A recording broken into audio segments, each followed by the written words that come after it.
Tensions in the Strait of Hormuz have spiked after Iran's Islamic Revolutionary Guard Corps, IRGC, released combat footage showing a drone strike on an oil tanker. Tehran claims the vessel was attempting to pass through the strategic waterway without paying fees, a justification that immediately turns a commercial transit route into a flashpoint of military enforcement. At the same time, Iran's parliamentary speaker, Mohammad Bagher Ghalibaf, escalated the rhetoric sharply, warning that Tehran would make any enemy regret attacking Iran again.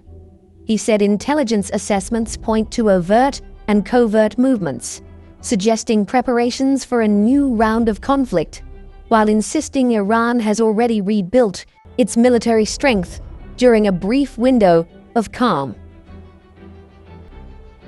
Ghalibaf coupled the warning with domestic mobilization language, urging officials to secure essential supplies and tighten national cohesion.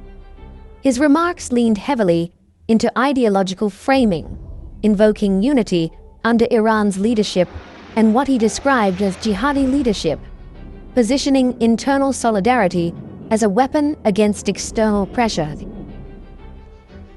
Together, the military footage and political threats form a clear escalation narrative from Tehran, force displayed at sea and warning delivered from parliament.